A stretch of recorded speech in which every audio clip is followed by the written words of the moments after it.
In today's video, we're going to talk about shoe responsiveness.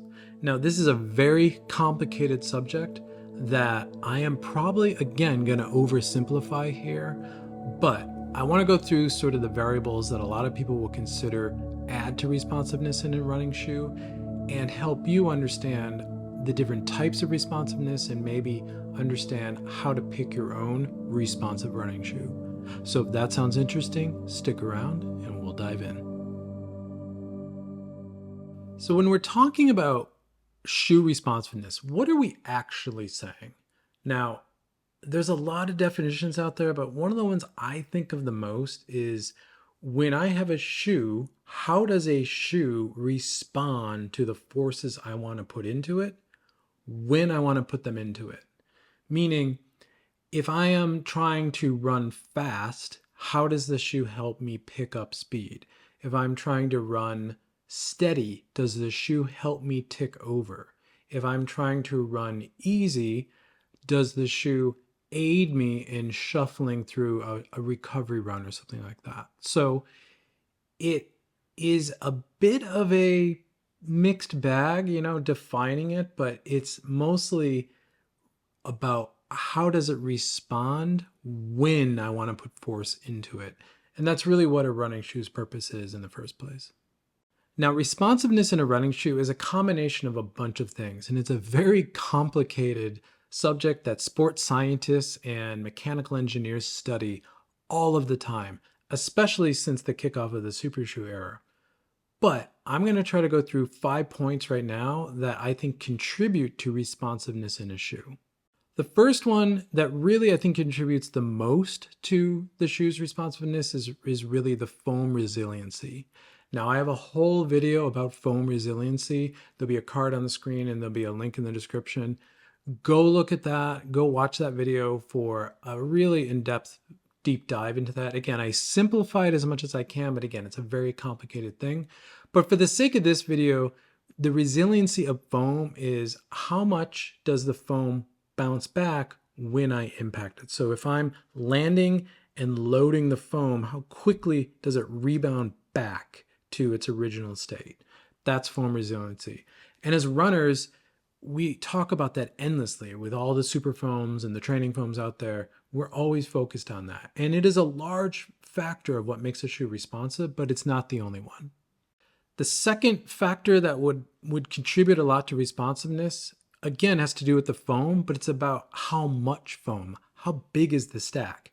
A low stack shoe is going to feel more responsive, generally speaking, than a high stack foam. So high stack foam, shoe manufacturers add in a lot of other things like carbon plates, rockers, heel bevels, toe springs, all of that stuff to really make that higher chunk of foam feel more responsive for whatever the intended design purpose of the shoe is. I'll also say that the amount of foam contributes to the size of the shoe, or the bulk, what I like to call the bulk of the shoe. So think of an Alpha Fly versus maybe a Vaporfly. The Alpha Fly is a considerably larger shoe. While it may not weigh much more, it just feels bigger on the foot. So that's going to contribute to the perception of how responsive the shoe is as well. Additionally, a shoe like a Vaporfly or maybe an Adidas Takumi Sen, which is very lightweight and very nimble, is going to feel more responsive. Still, there's a lot of foam in both those shoes, lesser in the Takumi Sen, but they're not minimal racing flats. So again, there's a lot of design with the stack and a lot of the technologies that are in the shoe that can contribute to overall responsiveness.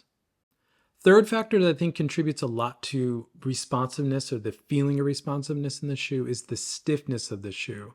Now, this can be done a ton of different ways, but what I mean is longitudinal stiffness from heel to toe. How much does that shoe flex when you're running in it? So when you're landing, impacting, and running. Now, obviously, a carbon-plated shoe is going to be stiffer because the plate is in there to add some snap, to add some stiffness, to add some overall sort of spring to the shoe, whereas a non-plated shoe maybe is going to be a little less responsive if you're putting them side by side. But it's not as simple as that. Longitudinal stiffness, again, the stiffness from heel to toe or toe from toe to heel can be determined by a lot of different things, not just a carbon plate. It can be the durometer or the sandwiching of different foams. There could be a midfoot shank in there. There could be all sorts of other technologies that contribute to that. So this isn't just about a carbon plate, but stiffness is definitely something that contributes to responsiveness for a lot of people. And sometimes lack of stiffness. Sometimes a much more flexible shoe, depending on the application, can feel more responsive. The fourth thing that I personally feel contributes to responsiveness of a shoe, though you don't often hear this talked about, is how much traction does the shoe have? Now this is a few things. How much ground feel do I have? So again, a high stack shoe versus a low stack shoe. A high stack shoe you're not going to feel a lot of connection to the ground, where the low stack shoe you are. So if the shoe has good or bad traction, you're going to feel it differently in both of those stacks. I also think the stiffness or the compliance of the shoe to the ground is another contributing factor to this. So you could have the grippiest outsole ever, but if the shoe is ultra stiff or the rubber compound they're using for the outsole rubber is too stiff, the shoe's not going to feel very responsive, because it's going to feel like you're sort of on ice skates in many instances. So the way the shoe flexes when it impacts the ground, the compliance to the ground will definitely factor into responsiveness. I also think outsole pattern contributes a lot to this. It contributes a lot to compliance and feel. And I think things like a waffle outsole, like Nike's classic waffle outsole, to me, that's a very grippy outsole. Maybe it's a little old school, but it's very grippy. Whereas I think Adidas does a lot of different things with Continental rubber and some of their more smoother outsoles. It's not that they're not grippy. There's not good traction there. It's just they're engineering the traction a little differently.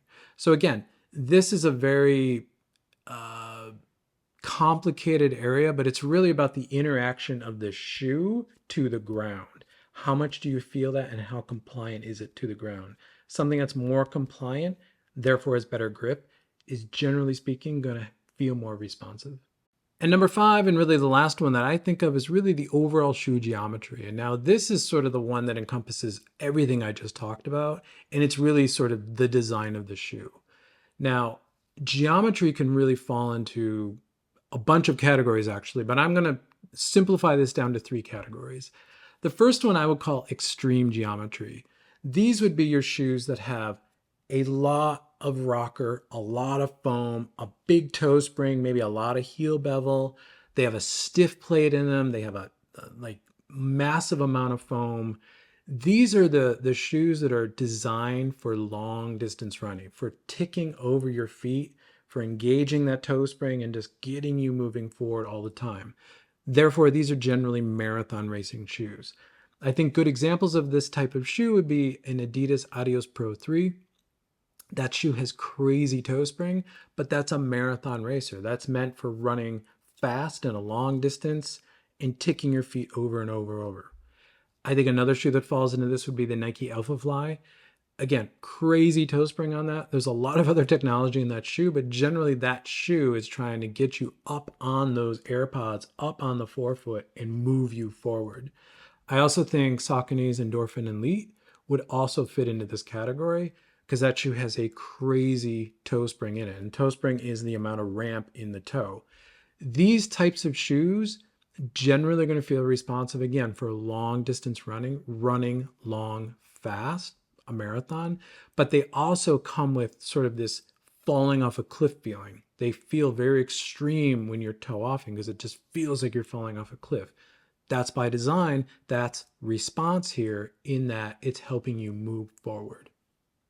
The next category of geometry would be moderate geometry. Not the best name, but it's sort of a catch-all for a lot of things. Now, these are shoes that share all the same qualities I just talked about in the extreme geometry. They're just toned down a little bit. So They still have rocker. They still probably have a high or moderate stack of foam.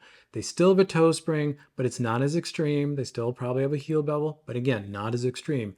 It's all of the same stuff that we just talked about, just toned down a little bit, which for a lot of people, these now become very versatile shoes that are very responsive across a lot of different types of running. So they work for all that long distance running, but they also work for shorter, faster work. So shorter races, tempo workouts, that sort of stuff. So shoes that would fall into this category for me would be a Nike Vaporfly, particularly the 3. Again, toe spring, bevel, everything's in that shoe. It's just less. It's less, especially compared to, say, the Nike Alphafly. And it just makes it more versatile. I think a Nike Zoomfly 5 would fit in this category. Not a race shoe, but it's a tempo training shoe. This shoe is really designed to kind of teach you in training to tick over those legs, to engage that toe spring and move forward. It's a little softer, it's a little heavier.